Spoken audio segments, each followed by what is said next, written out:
Alright, so it's time to get ready for the big tournament, the 2017 World Championships. So I thought I'd do a quick video to show what you need to prepare for a tournament, or a game really, and partly to remind to myself, so next time I'm not panicking around at the end.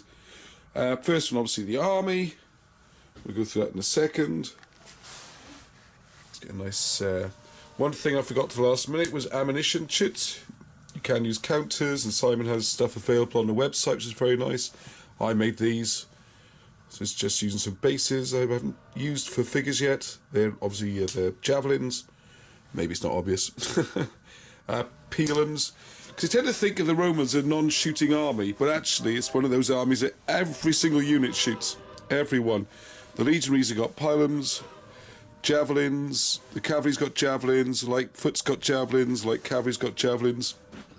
So the scenery pieces you're going to need, normally the standard setup is 12 pieces, and then there's rules like at least a quarter must be rough and a quarter can be impassable. So there's a good selection. I use these. Again, another good project for making with children. Just chop up some doormats, thick card there on the bottom. Well, luckily we got hot glue, which helps, and a bit of gunk. So we got our fields. Same with these, pebbles from the beach, look rather nice next to them. So they're impassables, no line of sight. Also got 3 hills, very useful. These are polystyrene cut and then gunked up. They can be easy hills, difficult hills, whatever suits what you're playing in that game. An impassable swamp. I mean, the thing they say they're all shooting, they're all range 1 shooting. There's no bows or anything like that. So generally, I'm going to go for the blocker line of sight, impassable. As few roughed as possible, as few woods as possible. None of them help my army much. The other thing you're going to need is some sort of cards. My wife got me these for Christmas, thank you very much. These are little mini cards, which I think are great, because you can put them next to the units. Some people prefer bags of chits, whatever takes your fancy. And some sort of disorder markers to show units being damaged. I like bright red counters, they show up nicely on the camera, they're easy for me to see. I know there are more artistic ones available, and again Simon does counters on the Big Red Bat Shop website, so you can get the official stuff as you like. Alright, so the army list, this has got a bit messed up. This is what the spreadsheets look like on the website. Pop in the numbers of each unit you want. One thing I do change to the website, the official download that you can get, again it's free from the Big Red Bat Shop, is, for example, upgrade cavalry to veteran. So a cavalry with javelin is 9 points. The upgraded to veteran is 11 points. But I just put the 2 there because that's the cost of the upgrade. So you see with the legionaries, I'm going to come in a bit nearer. 6 units of legionaries, 3 are upgraded. The upgrade is 2 points each. I find it less confusing. Some people find this one more confusing, but that's how I do it. So I've gone through and picked my units, and to clarify, I've copied across the different commands.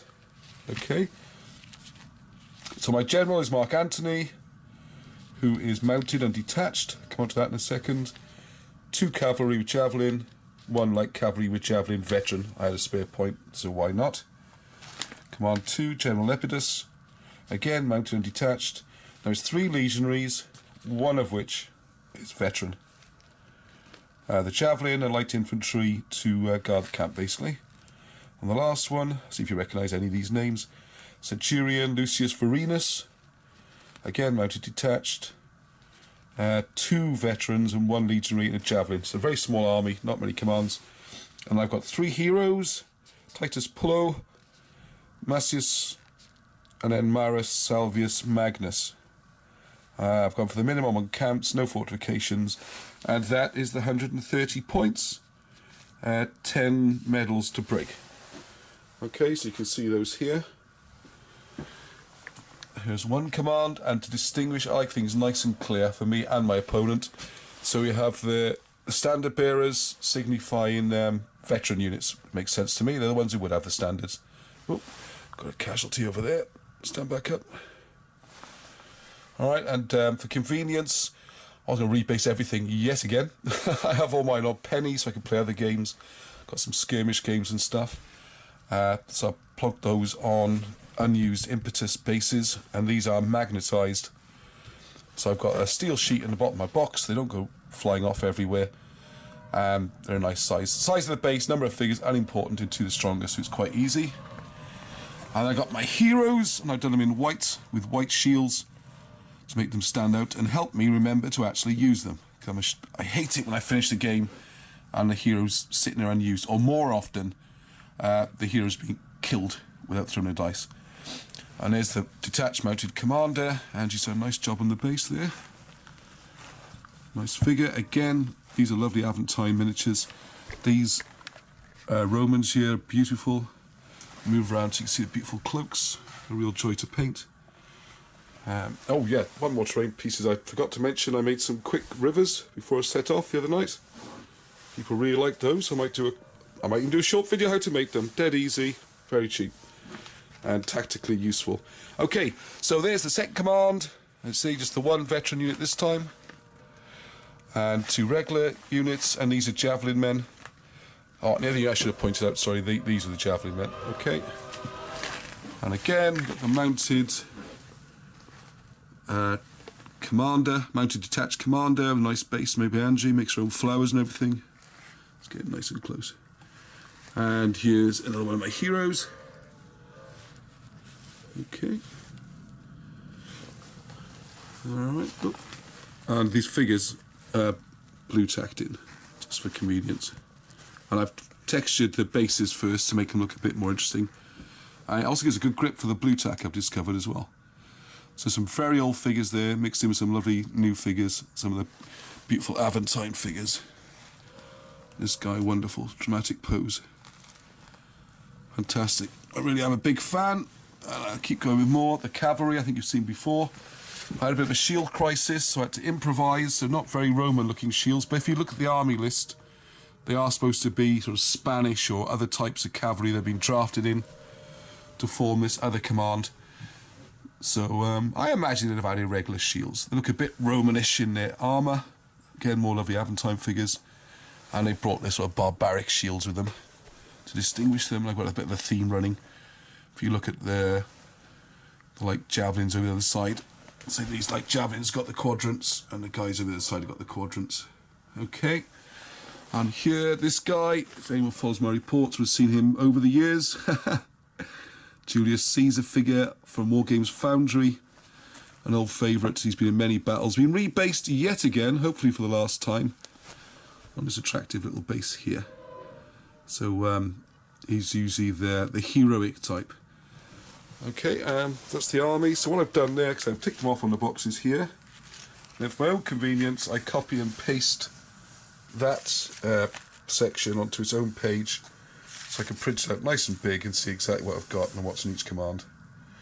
Although, to be honest, it's such a simple army, it's not much to remember. 4 troop types: legionaries, cavalry, light cav, and the skirmishers. That's all you have to remember.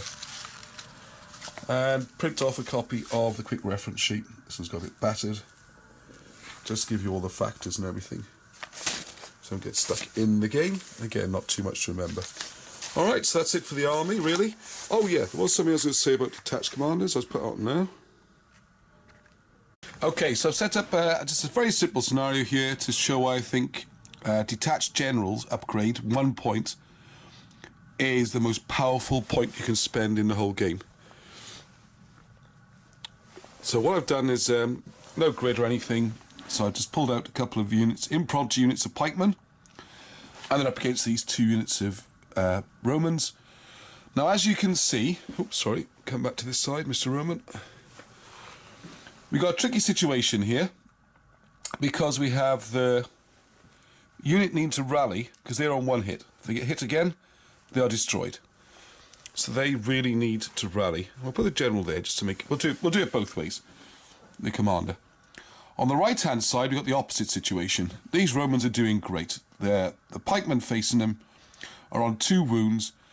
If I can just get 1 more wound on those, they're going to be destroyed. So really got a dilemma of how to use them both. And where Detached Commander comes in, it gives you the re-rolls, call it, where you can redraw the card either way. So what you could do in this situation, let's do it the best possible situation.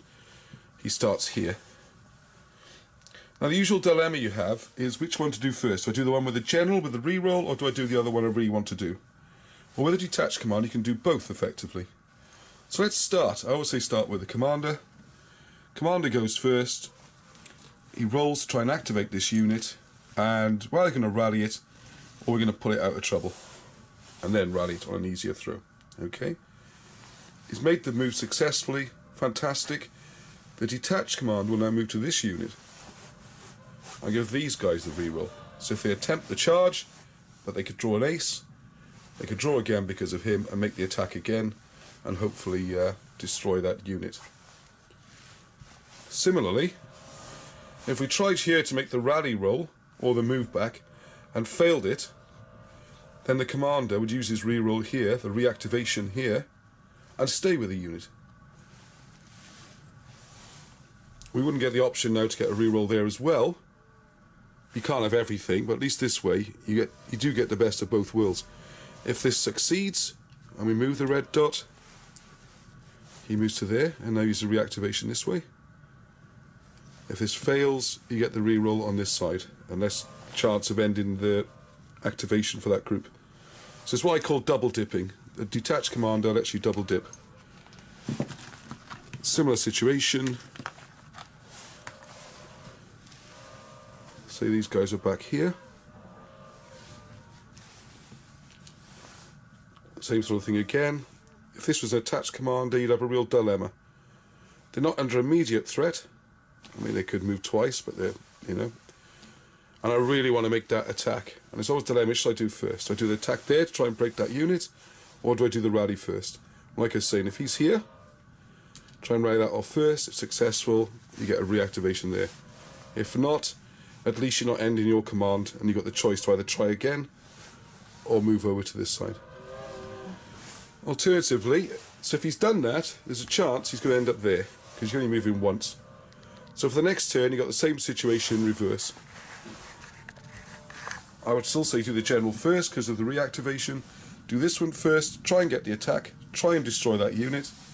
If you get a 2 or 3, then you start looking at the odds, a bit like poker.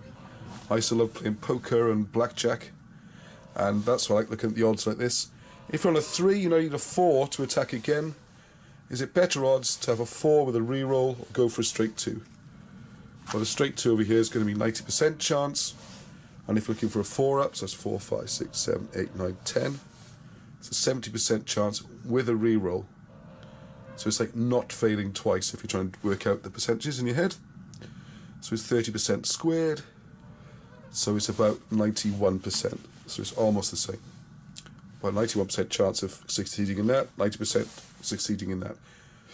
Alright, okay, so there's just some ideas on detached mounted generals. And you want them mounted, obviously, because if this is back here somewhere, oops, sorry, if this unit is back a couple of squares, the mounted lets you move twice. The other thing I would say, if you were in the opposite situation, there's nothing in the rules that says if this, say this activated first with the general, still hasn't used the reroll, doesn't have to go in with them. Just push them there if you wish to. And then the general's free to do this.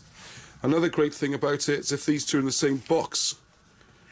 This is something I use a lot in the tournament. Get the commander in the box with them. Say we're here. He will attempt to activate to move forwards. He succeeds. So the commander does not move with him. Commander stays with these. He tries to activate diagonally. Alright, the commander will move with him this time. Use the reactivation for an attack. Successful, great. Now he moves there. Reactivation for the attack there. So effectively getting 4 reactivations. Alright, so it's just something I've observed, like playing the odds. There's the army. Looking forward to the tournament. And I'll put up the account soon from there. Thank you for watching. Hope you enjoyed it. Please leave your comments. Let me know what you think about Detached Commanders. And if you want to talk more about things like Senior Commanders, whether or not they're worth it, Heroic Commanders, all that kind of stuff. Or anything else about the game.